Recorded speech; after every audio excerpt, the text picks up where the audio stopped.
Assalamualaikum dan salam sejahtera. Saya Muhammad Ryan bin Muhammad Salman dari Semekal TV, melaporkan secara langsung dari perkarangan SMK Air Lanas kesempena kejohanan meretas desa bagi tahun 2026. Suasana pagi ini amat meriah dengan kehadiran warga sekolah, guru-guru dan para pelajar yang penuh semangat bagi menjayakan kejohanan tahunan ini. Harapan Kak Epa pada hari ini. Okey, harapan Kak Epa dapat menghabiskan larian sehingga ke garisan penamat, dan insya-Allah kalau ada rezeki mungkin dapat nombor, tapi kalau tak ada tak apa, asalkan dapat lari saya happy. Okey, terima kasih. Okay, terima kasih. Assalamualaikum dan salam sejahtera. Saya Nurul Iman Kamilah bersama Nur Sufi Insyirah, wartawan Semekal TV, kini berada di checkpoint 3 sempena kejohanan merentas desa SMK Air Lanas. Di sini kita dapat melihat para peserta terus berlari dengan penuh semangat walaupun jelas keletihan. Sepanjang kejohanan ini berlangsung, aspek keselamatan turut diberi keutamaan dengan kehadiran guru-guru pengawas laluan, pasukan perubatan serta sukarelawan yang sentiasa bersedia membantu. Secara keseluruhannya, suasana di checkpoint ini amat terkawal dan teratur dengan kerjasama guru serta para pelajar. Saya Nurul Iman Kamilah bersama Nur Sufi Insyirah melaporkan dari checkpoint 3 kejohanan merentas desa SMK Air Lanas kembali semula kepada wartawan di perkarangan sekolah.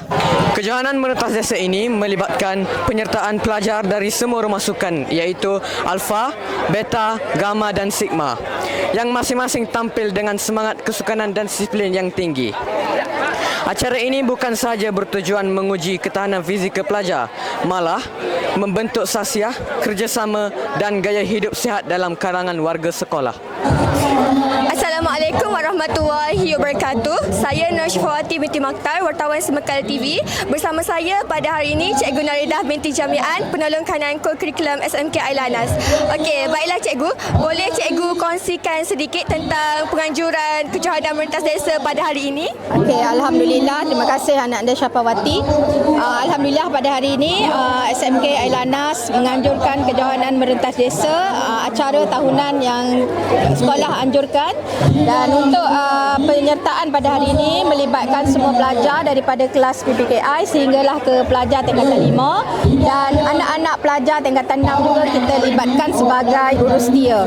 Dan untuk larian pada hari ini melibatkan jarak sejauh 5.7 km, dan kategori yang akan bertanding pada hari ini bermula dengan kategori PPKI, diikuti dengan lelaki bawah 15, lelaki bawah 18, kemudian perempuan bawah 15 dan perempuan bawah 18. Okey, terima kasih Cikgu.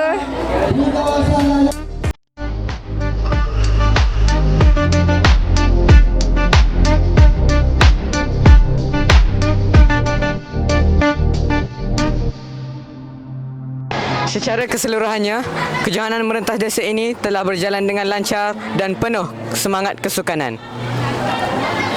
Tahniah diucapkan kepada setiap peserta, guru-guru dan pihak pengurusan yang telah bertukus lumus menjayakan program ini. Saya Nur Syifawati. Saya Muhammad Ryan. Melaporkan dari SMK Air Lanas. Sekian, terima kasih.